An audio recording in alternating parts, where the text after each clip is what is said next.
You are now listening to Awaken You with Shelley Bond. Welcome to my show where we explore ourselves. We talk about growth, healing, breath, life, yoga, failures and successes, intuition, inspiration, fears, manifestation, books, writing, motivation, food, parenting, inner child work, mindfulness. What are your thoughts?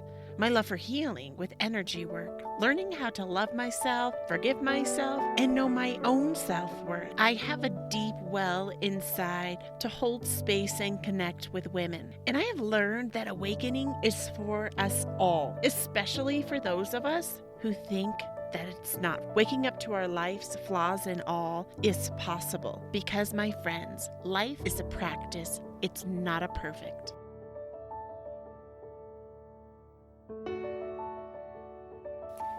Hello, my beautiful soul sisters, and welcome to another episode of Awaken You with Shelley, me. I'm having like one of those days where there is so much resistance and the universe keeps throwing all of this crazy business at me, from my husband to my kids and other family members, and I am here riding the wave. And my kids, my two boys, are about to start school, and I've been homeschooling them for 2 years, and I'm having so much resistance as well as mixed emotions of being excited for them and then also being like, what am I doing? Is this the right thing for them? I actually dropped Milo off at some band camp, which sounds funny because Milo is not at all like a band kind of kid. He's more of like the all-star athlete. Like Junie would definitely be more of like the band kid, but in 5th grade, the kids are taking band, and I dropped him off and he's actually there right now. And I just had this like weird feeling. I felt like just again, these mixed emotions, and he went with his best friend, and I'm so grateful that he actually has his best friend, and he actually got into the same class as his best friend, who is like one of his only friends up here. And it was funny because I called the registration office at the school trying to get Milo in to his best buddy's classroom, and the lady was like, oh yeah, we don't like to do that. We like to even out the classrooms. We need to make sure there's enough boys and girls. And I told that to Milo, and he got upset. And I said, you know what? We are not going to put that vibe out there. We are going to put out what we want. And what do we want? We want you to be in the same classroom as your buddy. And guess what? We put the energy out. And within that same day, I got an email saying that he's going to be in his best friend's class with the same teacher. What does this show us? That our thoughts create our reality. And some people might say, oh, that's such a coincidence. You do your research. You look into the laws of attraction. We have to start focusing our thoughts on what it is that we want and not what we don't want. Because when we're saying we don't want something, all the universe hears is, I want that. Like, I want that. I want that. Like, I don't want to be here.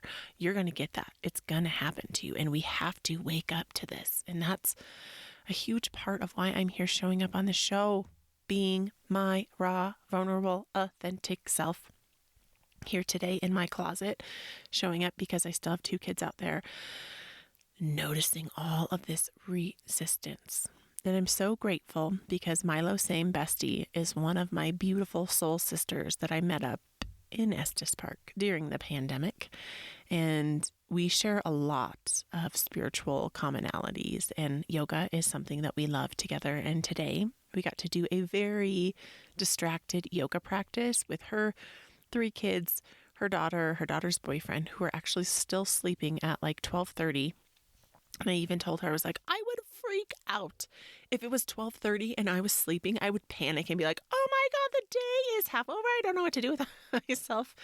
And then we brought our new puppy, Luna, which she's been renamed. Like, I think this is the 4th time, but her name that is sticking is Luna Moon. Nope. Luna means moon goddess. Excuse me. Her name is Luna Rose. And we have all of these funny, like Luna Boona. Milo keeps calling her Luna Tuna. And I'm like, quit calling her tuna. She's not a piece of tuna fish. Come on now. Luna Juna, all of the things. And I'm so grateful that I got to show up in this very distracted yoga practice that I helped collaborate and facilitate. And it was such this practice of holding space for all of this resistance, holding space for all of that business that is just swirling around, because I have been experiencing it big. And there's got to be something in the planetary alignment. I know there was a full moon, and that was when Junie got her period, was like on the full moon, which is really powerful. And by the way, if you listen to last week's episode, Junie has winded down her first period, and it has been like crazy. And I'm really grateful that she is old enough and that we are crossing these like new paths together. But it is a struggle with those freaking hormones and the attitudes. And wow, I am struggling hard. Parenting older kids is really freaking hard. I don't know if there's ever a time in my parenting career where I have said, dang, this is so easy to be a mama. It's not. And even I'm getting ready to send my 2 boys to school, and part of me feels like, is this the right thing? I don't know if this is right, because I remember even when I did have my kids in school, dropping them off and then just feeling like, oh my gosh, I feel so bad that I'm just like dropping my kids off or like dumping them off. And then I have to switch my mindset, because there was a lot of times in my homeschool career where I was not being my best self, because I am not like a school teacher. Like, yes, I feel like I can be a homeschool teacher, and I'm doing that for Junie, because Junie has all of these learning challenges, and really, I don't think that environment will ever suit her, and she will always be like my sidekick. But with the boys, it's different, and I'm shifting my mindset, because like these are people who train to be teachers, and they know how to deal with kids. And Milo is such an extrovert, and I feel like he lights up in that environment. And even me dropping him off and having that weird feeling or that energy around the school and all of these kids, and I could see the girls that were feeling all awkward. And Milo's so freaking handsome, and he's in 5th grade, but he's like the size of a 7th or 8th grader. He's always going to be like the tallest boy ever, which he will own it because I have taught him that. But he was feeling good, and he was feeling so excited to be with his friend. And so I'm being open. I'm being open to possibilities for them, because who knows the experiences. And even like there are some wonderful teachers. Like I remember having some amazing, amazing teachers that I connected with so much. And even through elementary and high school. And yes, there's always those like teachers that everyone dreads, but I feel like for Milo, it can be great. And I'm not sure about Jack. I'm like in the middle, because he's like my baby, and he's going into 2nd grade, and he's like, I didn't do my job, like I said, and I was going to make them read for 20 minutes every day in the summertime. And then there's that like mama guilt creeping up. Oh gosh, I didn't have them read. Are they going to be behind? Ma? And really for Milo, he didn't start like grasping reading until 3rd grade. And now he's in 5th grade, and he like can read. And he is funny, because he'll say he can't read, but I was reading the other night and made him read some pages, and he was reading. And it was just like when he was ready, he was ready. And I got this letter from Jack's 2nd grade teacher saying, make sure that you are being a successful parent with your student and having them read 20 minutes every night. And then that like guilt washed over me, and I'm just holding space for it, and I'm going to let it go. I'm going to let it go, because all kids are ready when they're ready. Like, it's just like talking. Junie wasn't talking when she was 3, and we did occupational therapy, and well, we did speech therapy first, and then it led into occupational therapy. And then her journey with her special needs began. And now I can't get Junie to stop talking and stop sassing at me. So it's like, it just comes. And even with the reading, even if kids are behind, it's like they are where they are, and they're not the only kid. And I have to give so much gratitude to these teachers who sit and hold space for a whole year, for 9 months. They don't just sit, they do many things for these kids to learn in all of the different learning curves. It's amazing. And this is crazy. I'm having like this like intense ringing in my left ear. And I always feel like when that happens, it's like a message from our spirit guides or guardian angels saying, yes, like be here, be very present with where you are. And that's where I am. And I'm going to show up and be so present here with you, my beautiful soul sisters. And I encourage you, wherever you are today, maybe together, can we just like take a freaking moment to like wash all of that shit away? And let's take 5 conscious, beautiful inhales into our belly, followed by really conscious exhales. And I'm going to be doing nasal breathing today. And if you're having a stuffy nose, you're more than welcome to exhale through the melted jaw, just knowing that nasal inhalations and exhalations are actually the most powerful and healthy healing breaths for us. Sometimes, though, those melted jaw exhales feel amazing, but this is what I'm going to do. So you can just melt into your seat. Wiggle your shoulders, even if you're moving around or driving or taking care of business, or maybe you have some little time where you can just be. I like to fold laundry when I'm listening to podcasts or do some cleaning. So wherever you are, you can do this consciously as we breathe the breath in, melt the shoulders away from the ears, and let it go. Allow that softening in the belly, softening in the shoulders as you inhale in. Let it go. 3 more. Bring it in. Melt it away. And really here, expand and grow your heart and your ribs. Let them float away. Let that go. Last one, make it count a little bit longer in, followed by a longer exhale.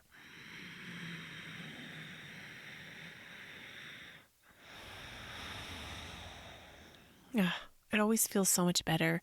And knowing my beautiful soul sisters that no matter what crazy story is playing in your mind or whatever experience that you are enduring in this moment, that you have your breath. It is always miraculous to me how in moments I forget to breathe. Yeah, I'm a yogi. I've been practicing yoga for 8 years. I know all about breath practice. I do. And then it's like these moments when this resistance is like hitting hard and I'm feeling all of this energetic like turmoil inside. It's breath, the first thing that I hold, right? Do you notice that in yourself? Like noticing when you're feeling stressed or tense or anything. Like I literally was online shopping and ordering my boys' school supplies and Junie stuff for 5 hours. And I'm not over exaggerating. It was 5 hours. And I was like looking at all these different sites, and then I was writing a list of what they needed, and then I was like looking at all of the cheapest stuff thinking like, I wouldn't use that stuff, that's really toxic, I wouldn't use that at home. And so I was like researching all these non-toxic crayons and markers and things, and then I was thinking, oh gosh, are the teachers even going to let them keep this stuff? And then I was like creating all of this inner turmoil, and something that probably could have taken me like an hour, it took me 5. And that whole day I felt like was like whoosh. And then I have to give myself compassion. And this goes the same for you too. Like we have to give ourselves compassion in these moments. And it's not just like, it wasn't just the ordering of the things. It was all of the emotional attachments that come along with it. It was like, oh my God, I'm sending my boys to school. I feel like I'm like abandoning them and I'm letting them go and I'm failing them and I'm not a good homeschool mom. And all of this shit just kept coming up and I just kept powering through. And I know on my journey, it's really helpful when all of that is arising that I just use action. I'm like, you know what, whatever is happening, that inner turmoil, my inner critic is just like being a tyrant to me. I am just going to show up and I'm going to still do the things. I'm going to do the things even when they're hard or even when I'm feeling crappy about it. I'm feeling yucky. And I feel like I've been having a lot of these like stagnant days. I've been feeling like it's like stagnation. I actually just did a yoga class that I need to dub over. I recorded it outside again, a very distracted class because that's just my life. And I have kids and dogs and there's cars and wind and elements and all of the things. And I've been having this just like, that feeling of just being like stagnant. Just the word, you know what I mean? It's just like, you're like, come on. It's like that stagnation and then that resistance arises. And I really believe that when we keep experiencing these same feelings over and over and over, It's because the universe is giving us this as a sign and an opportunity to move through this. And the way we choose to respond or react to the stagnation or the overwhelm or the anxiety or the tension or whatever is coming up, it's up to us. And if we're just going to clench and hold on tight and shove it back down where it came from, it's just going to grow and intensify. And I know that that's what I have been experiencing personally, is that I just am like, no, you're good. You got this. And it's like, I'm not always so good. We don't always have to be so fucking good, but we have to allow ourselves permission to experience this. We have to allow these emotions, these energies to arise. And the more we can be open to allowing them to arise, the easier it's going to be to let them go. Because my beautiful soul sisters, I know this. I do this to myself still. I hold on, I shove down, and then it's like, and it explodes. And that's probably why I've been having so much tension and resistance between my husband. And it's crazy because we have been working on communicating and being a really good team. But I'm noticing this jealousy. If you've been listening to my podcast, my husband shared with me, I think it was probably about a month ago when we were like on the brink. I got the divorce papers. We were like right there. And we were on this like really deep conversation. And he was sharing with me that he gets jealous of me and the things that I'm doing. And I noticed that arising. Like when I go spend time with my sisters, because we live an hour apart, and I like to go see my nephews and nieces and my sisters and my brothers-in-law. And he's got to work up here, and that's fine. And he lets it come out in this like really passive aggressive shitty way that is just like really hard to approach for me. And it doesn't go over well. And then I'll do the same thing. And it's interesting because, right, we all have these cycles that we do with our relationships. And if you've been listening again, like I've talked about this before, I think it was 2 episodes when I was really encouraging you to explore your relationships and putting up those healthy boundaries and knowing that we put up these healthy boundaries and the universe is going to keep testing us. The universe is going to say, okay, you want this boundary? Okay, boom, boom, and bringing it to us. And so it's up to us to step up to the plate metaphorically and be like, yes, I can handle this. Like, I want clear communication. I need to clearly communicate. And I noticed that I didn't clearly communicate. And it's so funny. I did something like we had this huge hailstorm. I called the adjusters for the roof in my car, and I like got everything lined up because my husband is so busy at work and he likes it when I line things up and do them. And I did that. And he was like, well, it would have been nice if you would have communicated and told me that that was happening. And I thought, well, and I actually said it out loud, and it might have been passive aggressive. And I said, I did it. Can't you be grateful that I actually just did it and you don't have to worry about it? And we kind of snapped at each other. And then I had to bring myself back because this is when I'm letting my ego get in the way. And right, we know that when our ego is getting in the way, like that is not helpful.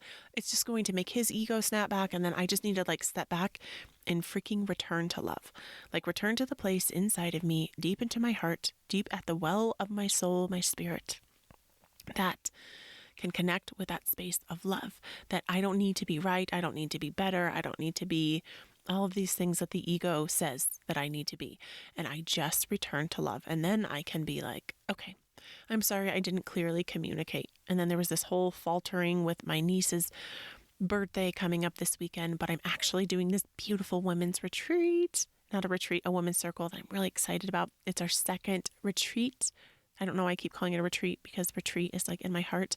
It's our 2nd, The Hive Soul Sisters Collective Circle. And that we're doing that this Saturday. And it's interesting, like all of this creating and amazingness. And I'm so excited about it, but I'm having all of this behind the scenes, like shit with my husband and then my sister and her daughter's birthday. And I'm like, you know what? I'm showing up for this women's circle and I'm doing this because like, I know I need to be here and I will still be there for her. It's going to be like 4 hours out of Saturday. There's the whole day. It's going to be fine. And I'm so grateful. This Soul Sisters Collective Circle is all about rewriting the narrative. And we created this because we've noticed ourselves as women, as our Hive collective, and as women around us, and even women in our family and friends around us that we all, like, we know this, we all have this inner shitty dialogue where we are so hard on ourselves. All of the things that I share with you right here on Awaken You with Shelley Bond. And we are going to be bringing awareness to that inner narrative, to the words that we are saying to ourselves. And it's so amazing because there's this beautiful woman, Jennifer, who is like this kind of like green witch, and she loves growing things and making things. And she really likes to use like things from the earth to help heal us, like metaphysically and emotionally. And last collective circle, we did a self-love honey, and she brought all these beautiful herbs in, which I'm like so fascinated with, and it just comes so organic to her. In this circle, we are going to be making this tea, and she is just beautifully going to bring in like our inner talk and what we're holding on to in our narrative. And then within her space, we're going to make this yummy tea. We're going to drink this beautiful tea, and we're going to do this amazing candle ceremony that we did at this women's retreat that Jenny and I put together 4 years ago when we had Hula Hope. It was this like amazing retreat for women that we brought a hula hoop into, and it was representing the center of your own universe. And we're going to bring that. We are awakening our hula hoops. We're going to bring the hula hoops in, signifying that they are the center of our universe. And they really are just this space to bring like safety and also play and awakening our inner child. And it is going to be incredible. And through all of like, it's interesting, like all of the stuff on the outside, like with my family, and I come back here and I'm talking about this circle and these freaking amazing women, and then these women who are signed up and coming. It reminds me and just gives me the feelings of I'm exactly where I need to be. And no matter what is going on with my relationship with my husband or outside and my kids, and it's like, I know, it's like we are, as women, we change hats and can wear different hats. I'm like, I'm putting on this like hat, or I feel like I'm more putting on like this robe, this beautiful robe, magical robe. And it's going to be amazing. And then this beautiful woman, Caitlin, is going to facilitate some kind of like meditation and journaling prompts. And it's going to bring us into our inner child, because all of our inner narrative, our self-talk, it originates from when we were a kid. It literally, my sisters, starts from utero to the age of 7. Like that's how we are created. Like that's like the foundation of who we are and who our children are. And as a mom, we can look back and think, oh my God, I was a wreck. I was a wreck when my kids were little. I was a wreck. I had really bad postpartum depression. I had really bad postpartum anxiety. And I can see a lot of things that my kids have picked up on. I'm like, I know that those are learned things, but also I really realize that we all have our own karmic like path. And I know that I'm not giving them my yucky things. I used to think like I would give being not smart enough to my kids, and that is not the truth. We don't give them anything. Like they do have their own past, but they do have some of these learned things, and I see it. I see it in Junie. Like I definitely like to be in control, and I want my house a certain way, and I want to control things. And now Junie is totally like that. She is like, boys, you cannot leave your plates at the table. And I'm like, yes, queen. Finally, Junie has picked that up. And then there's other things like the anxiety or the need to judge ourselves. Like Milo has that, and he's so hard on himself. And I know I'm so hard on myself. And I'm like, okay, I hold space for you, Milo. I hold space for you, little Michelle, like my inner child. I hold space for that. And I'm looking forward to, it's in 2 nights, 2 days. This is going to be a day circle, and it's going to be amazing. And I originally was just going to do this movement portion. We each have about a 40-minute segment, and I'm actually going to bring the women into some restorative yoga, because I really feel like it's so essential to honor and hold space for our inner child, because she's always there. She's always here. And during my practice this morning with my beautiful soul sister, Jess, we laid in our child's pose, right? With this, your big toes touching big toes, knees open wide, splaying your heart forward, melting your heart all the way to the earth, and arms tracking back with the palms facing up. and just melting down. And it really is just this like pose of being a child. It really just tunes for me into that. And during our practice today, I asked us like to honor our inner child. And I asked, what are her struggles and what are her pain? Like, what is she experiencing today? And how old is she? And it's interesting, my inner child always pops to 7. She's 7. And I was holding space for her at 7. And then we asked, what does she need today? And just allowing her whatever she needs to, for us to nurture that. And maybe even if it's playing, like allowing her to come out and play, or even just saying, I love you, that you're doing a great job, little Michelle. And then after we honored that space, we gave gratitude to her. And we gave gratitude for where she was. And it's so powerful. And so for the retreat, or I keep saying retreat, the circle, because we are going to do retreats. That's why I keep bringing that up. We're going to do that. And we're going to honor our inner child and with movement.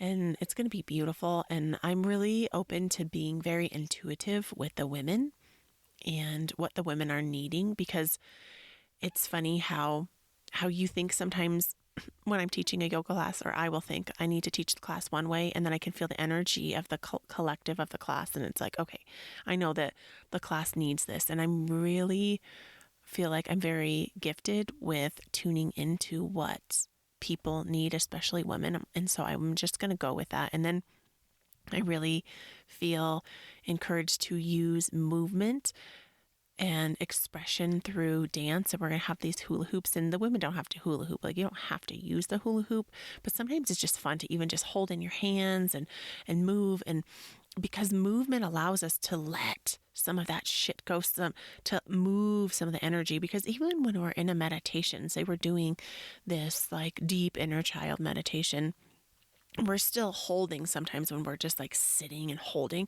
But when we can tap into that energy of that inner child and we can move through our body, we can express through movement. And that's why I love yoga so much, because sometimes it's good to have that instruction when we're feeling like a little bit inhibited, like, oh, I'm feeling like I'm a little scared or nervous, especially when someone is new to the practice, that we can have, a little bit of instruction and then followed by a little bit of free expression, because it's that free expression. It's when our spirit comes out. She comes out to play. It's going to be beautiful. I'm super excited. We have just all these yummy things, and it's so amazing because when things are aligned with the way that the universe has intended for them to be, they really flow. Like, yes, it's work, and yes, we have to do some things and write some letters and invite people, but it flows organically. And I have to give it up to the universe, because I'm so grateful for you, beautiful universe, for the divine, for orchestrating this connection with these women and this collective of bringing women together to create sisterhood, because I truly believe that all women need sisters, and not everyone was blessed with sisters that they can relate with or resonate with. Like, I have 5 sisters, and there's 3 of us who are very close and connected and raising our kids together. And then I have 3 brothers, and I have 3 sisters-in-laws, but it's like my core sisters. And then I have these soul sisters that I have just been open to. And if you would have known me like years ago, that I was not very open to having any outsiders. I was very much like, these are my people. I won't let anyone in. No, thank you. And during my yoga journey, and I think it was like specifically during my yoga teacher training, and we were diving into the Yoga Sutras, which is kind of like the yoga Bible. It's just all these deep, spiritual, beautiful, beautiful explorations and reflections of the soul in our life. And not all of them resonate, but there's a lot of them that really do. And I really have opened up to allowing myself to connect, especially with women around me. And I still do honestly struggle with connecting with men. And I hold space for that. I see that. And I know a lot of it is my inner child wounding.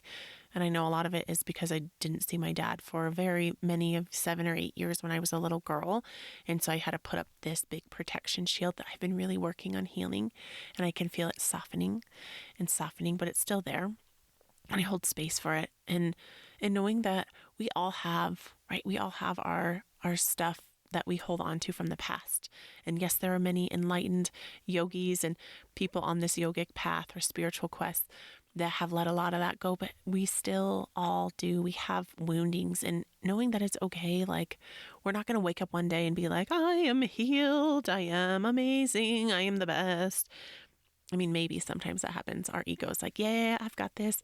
But there's a lot of days where we wake up and we're like, what am I doing here? Oh my gosh, I have no idea. I feel lost. I'm feeling stagnant. I'm feeling all of these things, and hold space for that. Do not guilt yourself and shame yourself. You freaking hold space for that. And then you do the thing anyways. So even when you're feeling like that, and I know me though, I have been having these days where it's like I'm not getting anything accomplished physically on this like exterior world, like my list of things to do. I'm like, oh my God, I haven't done any of that. I haven't been on my yoga teacher training in like 2 weeks. And I did one of my finals and I've been procrastinating the other final. Come on, Shelly, like do it.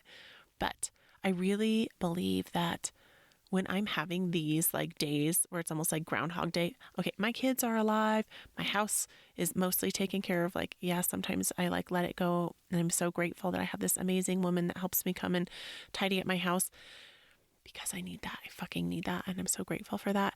And I really feel like a lot of the time though, when we are in these stagnant spaces, that we're doing like inner work. It's like this deeper emotional healing. And who knows, right? Who knows? I'm really big into feeling like when I'm feeling this shit coming up, like I know too. And when we're sleeping, like just because we're not physically getting all of these mile markers done and these things accomplished, that on a deeper spiritual, metaphysical level, that we are healing. And we don't always have to be like accomplishing everything and pushing harder, or trying to manifest more. It's like, show up for today. I did this like beautiful post the other day because so we have a new puppy, Luna Rose, as I told you. And I have been going outside with her through all hours, and I've been barefoot and I've been walking down my big old stairs, and I live in the mountains and I love it because we don't have to have like this groomed yard with all the weeds pulled. It's like nature. And I go out there and I'm barefoot through the rain, through the sun, through the pokey, thistly thorns. And I really feel like we need to take more time focusing on the earth and connecting ourselves with the earth than worrying about this freaking physical world and all the things we have accomplished and blah, blah, blah. I get really lost up in that rat race. In rooting, and this puppy has given me so much permission to like tap into this like unconditional love, and I'm so grateful for her. Like, she truly is like that bright, vibrant spirit. Like, she's just filled with so much light. She's 8 weeks old and she just has so much love and so much energy, and it's this like reminder to like come back to what matters and put your freaking bare feet on the earth. Get connected with the earth, whether or not the earth is scratchy or pokey or wet or dry or the rocks are poking your feet. Still take that step. Okay, take another one. Oh, that rock is pokey. I feel what that pokiness is feeling like. I feel that rough edge. I feel, oh, that's spiky and hot. Oh, maybe I have a thorn. Okay, pick your foot up, pull that thorn out, take another step. Maybe this time you might be like taking a step on like a soft little patch of grass that's like soft and tickly and feels nice. And then maybe the next step is going to be a thistly thorn. Who knows what it is? And I feel like this is such this beautiful metaphor to remind us to root ourselves here, to show up here for what today is giving us. Because I know so many times we get so stuck up in what if and then and now, and we need to be more focused on now. I know I am working on that a lot myself. And this, like, just being outside and being earthing myself and getting my feet in the earth has been amazing. And I started reading this beautiful, beautiful book called Letters to a Star Seed. And I'm trying to think of her name. It will come to me, but it is this beautiful book written by this just like beautiful intuitive woman, and she makes oracle cards, and it is just like these reminders. So she calls a starseed as something that she heard it I think in 2020 when the pandemic started, and she was also giving birth to her son, And a starseed is a spirit who knows that they're having a human experience. And I know that there's so many of us spirits who know that we have lived many other lives and maybe on different universes and planets, that sometimes it's really hard to relate and stay here on this earth, and that we have to root ourselves here, because I know there are many days when I would love to just float off into meditation, go nap and float off into the ethers. But I know that I have a purpose here on this planet, and so do you. And we have to ground ourselves and root ourselves and remind ourselves why we are here. That we are here, we are on this planet for a very specific reason. And our spirits literally made a contract to come here at this exact time. And sometimes we can really wake up to that. Like, wake up and know that my spirit is here for a reason in this exact time. In these challenging, trying times, my spirit needs to be here with all of these other spirits. And we need to remind ourselves of that. And when we can root ourselves and not fret the future and the past and stay stuck in it, even though it comes, it's okay. Hold space for that. Move with it. Move through it.